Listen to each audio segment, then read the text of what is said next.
और मुझे तो लगता है अगर राम जी तो चित्रकूट ऐसे जा रहे हैं कि कोई अनाउंस करता हुआ हो, कोई अनाउंसर निकल गया हो। जब बड़ा कोई महात्मा चल के आता है तो बोला जाता है कि फलाने फलाने नाम के महाराज जी श्री श्री 1008 फलाने नाम के महात्मा जी इतने तारीख से इतनी तारीख को नगरी में पधार रहे हैं। प्रवचन का समय दोपहर बाद 2 से 6 बजे तक, कृपया उनकी वाणी का रसास्वादन करके धर्म लाभ प्राप्त कीजिए। जैसे अनाउंसर आगे पहुंचता है ना, अनाउंस करता करता, मुझे लगता है कि सुंदर वक्ता श्री भरतलाल जी के राम जी अनाउंसर बनकर के आगे जा रहे हैं, प्रचार करते हुए जा रहे हैं कि पीछे कोई भरत जैसा सुंदर प्रखर प्रवक्ता चल करके आ रहा है। और ऐसे उस संत भरत के साथ आप सब श्री चित्रकूट चल करके आइए। भीड़ उमड़ पड़ी और सबने श्री भरत का साथ किया और महाराज सब चल पड़े हैं, सबने आगे के लिए प्रस्थान किया।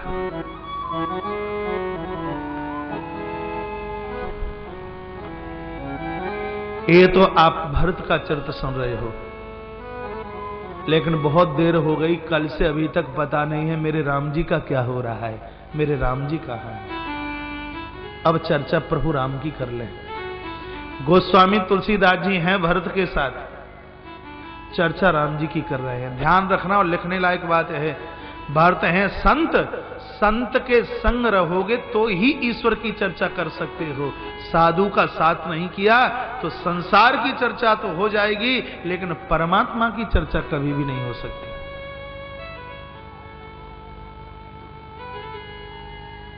व्यासपीठ से मेरा पुनः निवेदन होगा,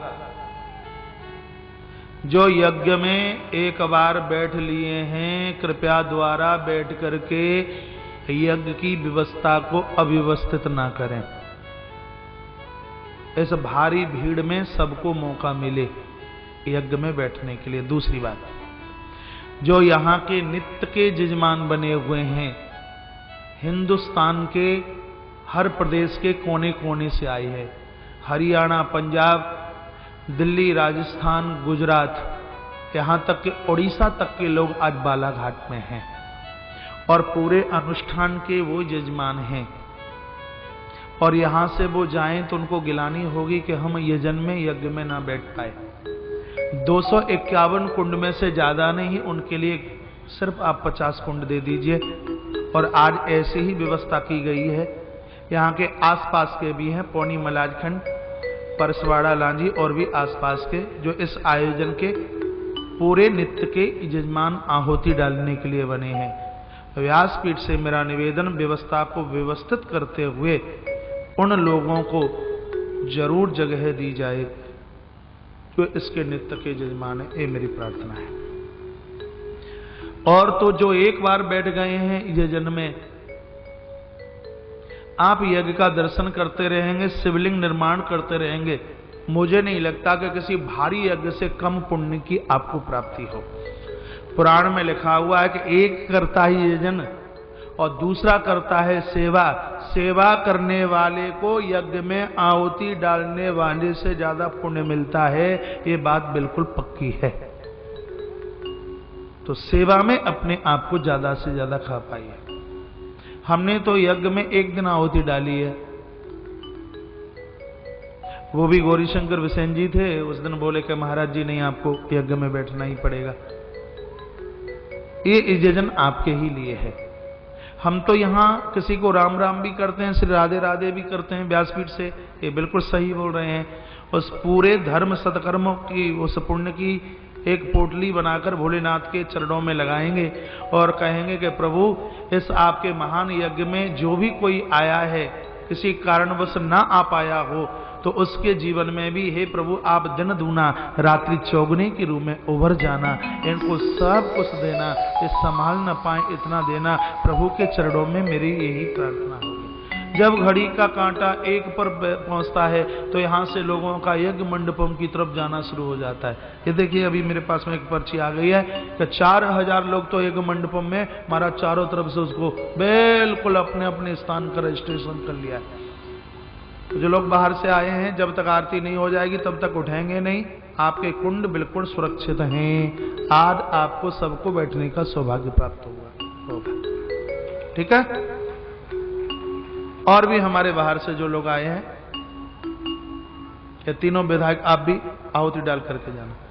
और एक एक थाल भी बनाना है शिवलिंग का, है शिव पिंडी का निर्माण करके 10 बजे से पहले नहीं छोड़ा जाएगा आज किसी को। पूरी व्यवस्था पायल पारधी पूरे जन की व्यवस्था को संभाले हुए है, देखे हुए है।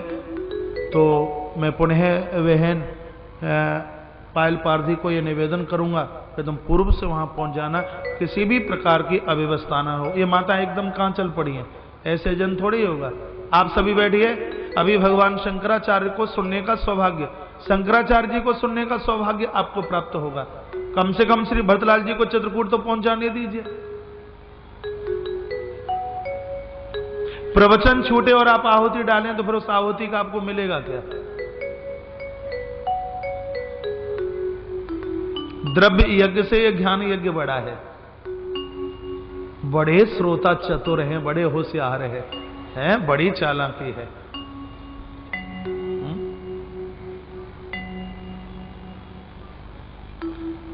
बैठ जाइए, पीछे तक बैठ जाइए। यज्ञ 3 बजे होगा।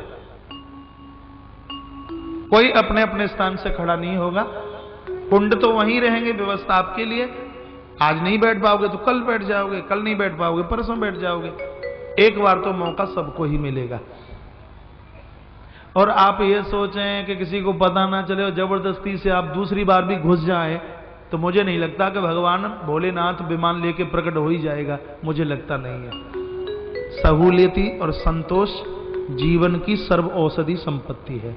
बोली शंकर भगवान की जय हो, रामचंद्र भगवान की जय हो। जय जय श्री जय जय श्री जय जय श्री राधे श्याम।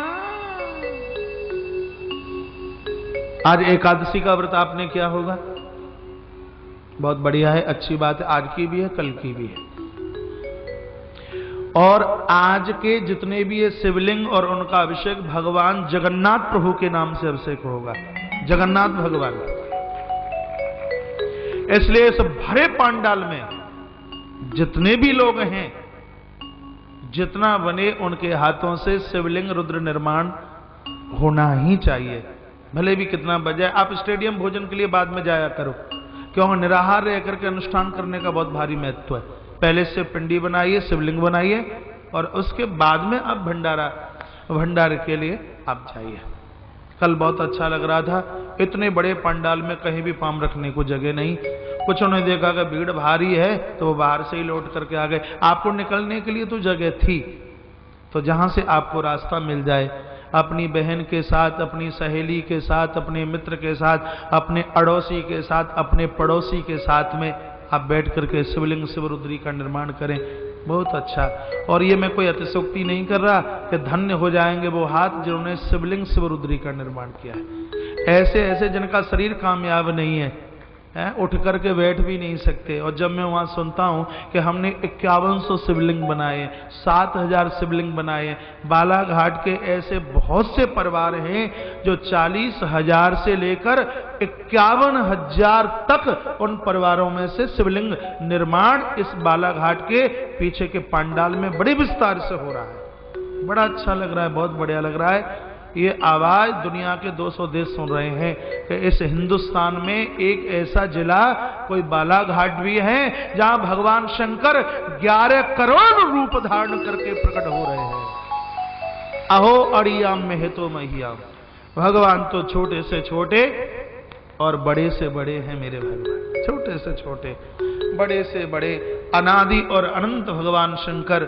आज सर्वेक्षण दुनिया का किया जाए, जितने मंदिर आपको शंकर जी और हनुमान जी के मिलेंगे, उतने मंदिर आपको और किसी देवी देवता के मिल नहीं सकते। क्योंकि जब कोई नहीं था तब भगवान शंकर थे, और जब कोई नहीं रहेगा तब आशुतोष अवडरदानी महाशिव ही रहेंगे।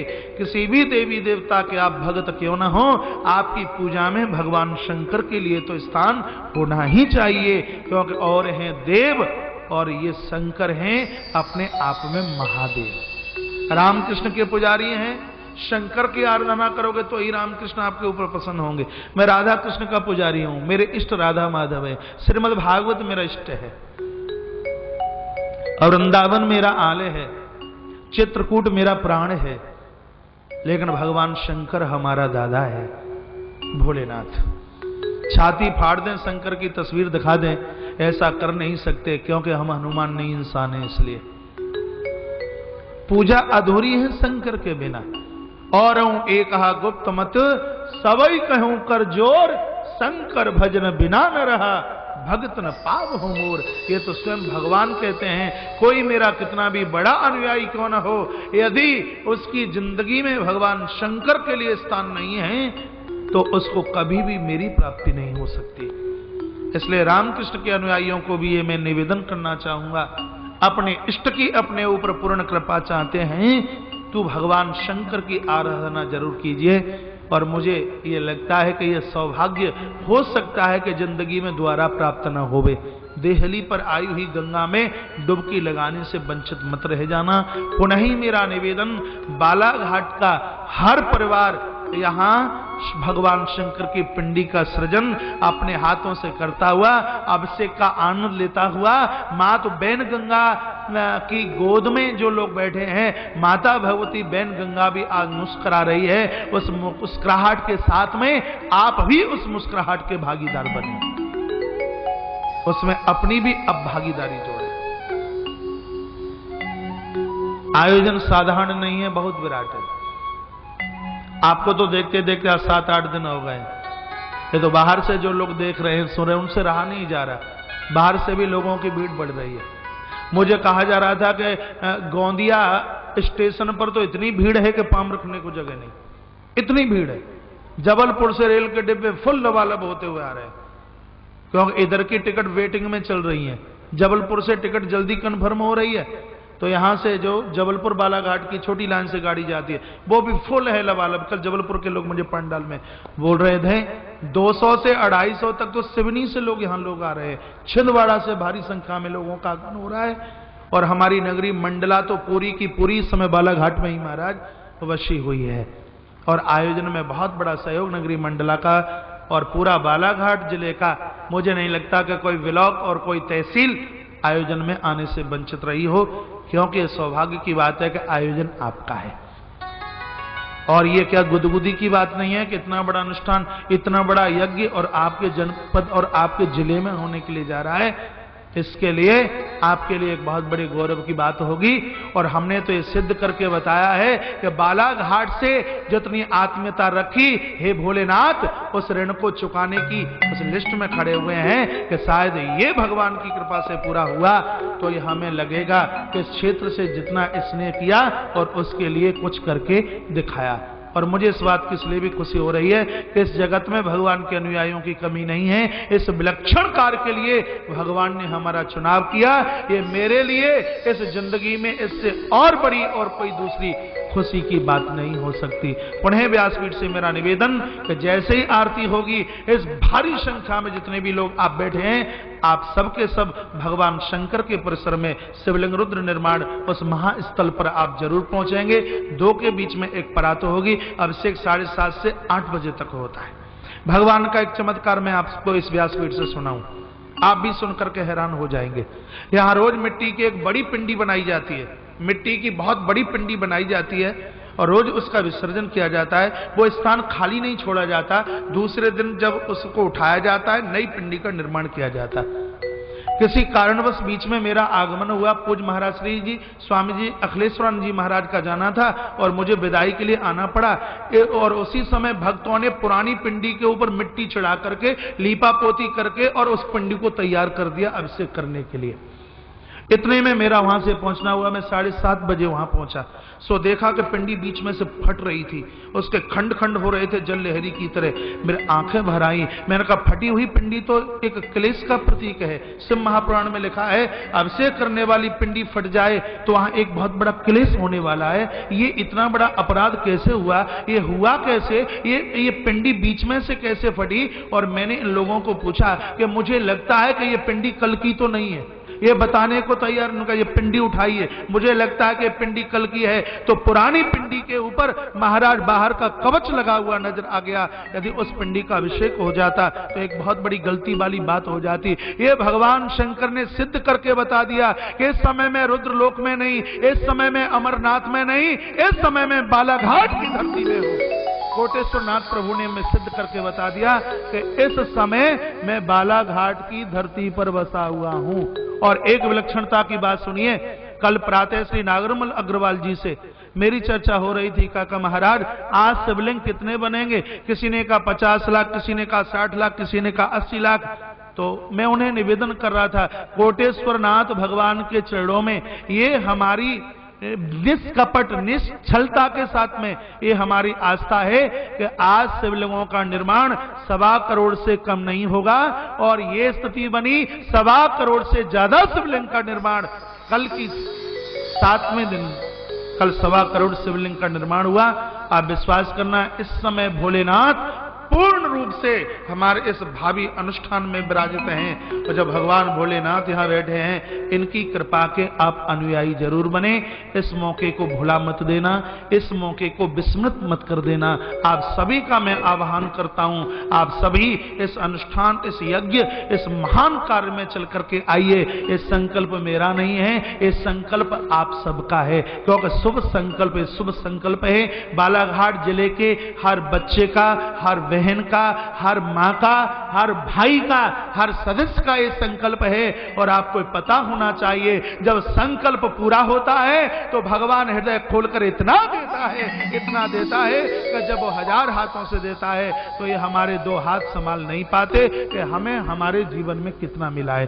बोलिए शंकर भगवान की जय हो।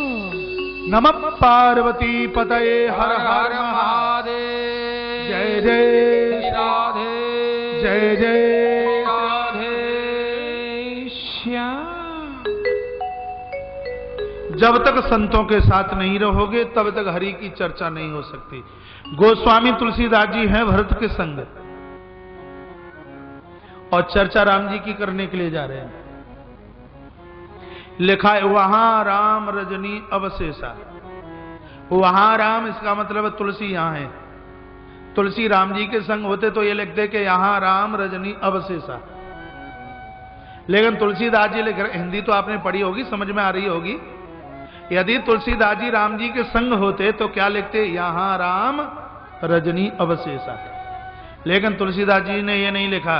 तुलसीदास जी ने लिखा कि वहां राम रजनी अवशेषा। इसका मतलब है कि तुलसीदास जी वहां नहीं है, वहां राम बैठे हैं, यहां भरत बैठे हैं। तो श्री तुलसीदास जी राम जी के संग नहीं, भरत जी के संग है। भरत संत हैं। तुलसी कहते हैं कि जब तक मैं साधु के संग नहीं रहूंगा तब तक राम की व्याख्या कर नहीं सकता, तब तक राम की चर्चा कर ही नहीं सकता। ईश्वर की चर्चा करना चाहते हो तो महापुरुषों के साथ रहिए, महापुरुषों के संग रहिए। क्या लिखा चौपाई में? वहां राम रजनी अवशेषा, जागे सिय सपन अस देखा। थोड़ी सी रात्रि बकाया थी, प्रातः होने ही वाला था। माता ने एक सपना देखा, माता जानकी ने। मां रो पड़ी, प्रभात का सपना था।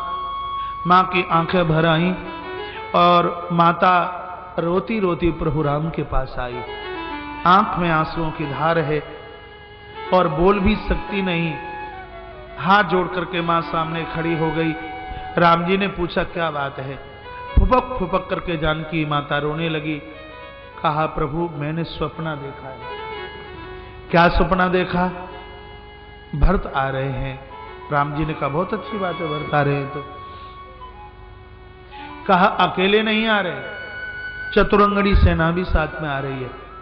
राम जी ने कहा रास्ते में कोई दिक्कत न हो इसलिए सेना आ रही होगी तो इसमें कौन सी बात है। कहा माताएं भी साथ में आ रही हैं। राघव बोले ये तो बहुत अच्छी बात है, माताओं का दर्शन हो जाएगा। कहा गुरुजी भी संग में है। कहा ये और ज्यादा अच्छी बात है। और तत्पश्चात जब ये कहा माताओं की मांग में सिंदूर नहीं है, देह के ऊपर सफेद वस्त्र है, प्रभु राम ने आंसुओं को मन ही मन पी लिया और कहा जानकी अरे चिंता की क्या बात है। जिसके पिता महाराज दशरथ जैसे हों, जिसके गुरु वशिष्ठ जैसे हों, जिसका भाई भरत जैसा हो, उस अवध का तो कुछ बिगड़ ही नहीं सकता, कोई चिंता की बात नहीं। और इतना कहकर के प्रभु रोज की भांति माता मंदाकिनी स्नान करने के लिए लखन को साथ में लेकर के चल पड़े। प्रभु राम ने लखन को कहा, लखन सपन यह नीकन। राम जी रो पड़े और कहा, लखन मुझे लगता है कि सपना अच्छा नहीं हो सकता। कठिन कुचाह सुनाई ही कोई, थोड़ी बहुत देर में कोई बहुत बुरा समाचार सुनाने वाला है, मुझे ऐसा लग रहा है। असकई बंधु समेत नहाने, पूजी पुरारी साधु सन्माने। भगवान का रोज का कार्य मंदाकिनी स्नान के बाद वो सबसे पहले शंकर जी का अभिषेक करते हैं। जीवन के दुर्भाग्य को समाप्त करने के लिए, एक नए भाग्य की रचना के लिए शंकर जी का अभिषेक नित्य कीजिए। लोग कहते हैं कालसर्प योग है, लोग कहते हैं मंगली दोष है, लोग कहते हैं ये फलाना है ढिकाना है, ग्रहों की प्रतिकूलता है। ऐसे एक भगवान आज तो शंकर हैं जिनका अभिषेक करने से एक नवीन भाग्य का सृजन होता है, एक नए भाग्य का निर्माण होता है। भगवान शंकर के अभिषेक में, भैया नितिन, भगवान शंकर के अभिषेक में इतनी बड़ी ताकत है। दूध से स्नान कराई, गन्ने के रस से भगवान को नहलाइए, शहीद से भगवान का अभिषेक कीजिए, गंगा जल से भगवान का अभिषेक कीजिए। प्रभु राम रोज भगवान भोलेनाथ का अभिषेक करते हैं, तत्पश्चात संतों के चरणों की पूजा करते हैं।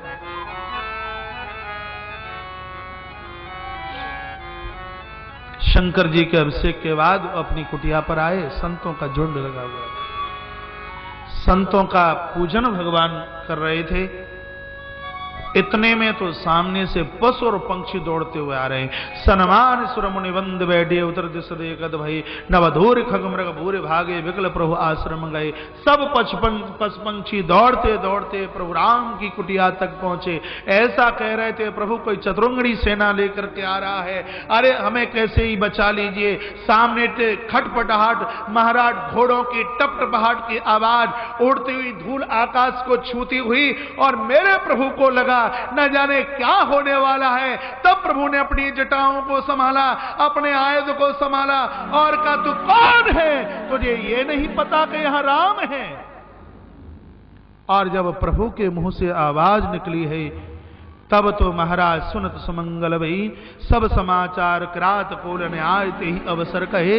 इतने में भील किरात लोगों ने प्रभु के चरणों में आकर के वंदन किया और कहा कि भगवान, अयोध्या का कोई भरत राजकुमार चतुरंगनी सेना अपने साथ में लेता हुआ एक वीर की तरह है। ऐसा लग रहा है कि इस परकोटे को चारों तरफ से चढ़ाई चढ़ाता हुआ इस स्थान को घेरने के लिए आया। लखनलाल ने भी इस आवाज को सुना, तो मैं कहा माइक पर पूरा ध्यान। Hello,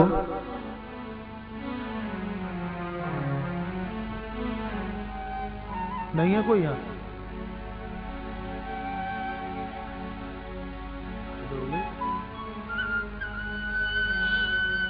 hello hello hello. Bharat के आगमन की आवाज सुनकर प्रभु राम संकोच में पड़ गए। गोस्वामी जी लिखते हैं,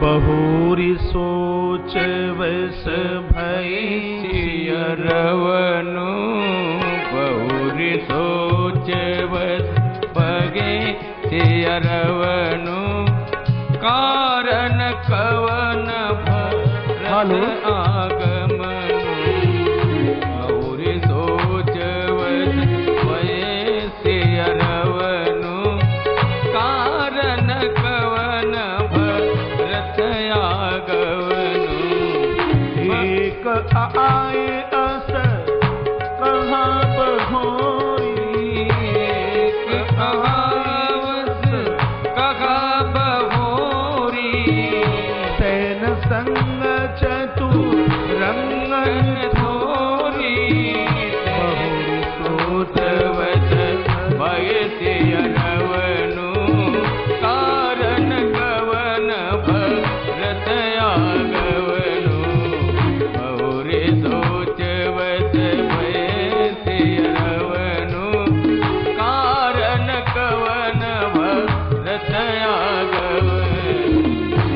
रामचंद्र भगवान की जय हो।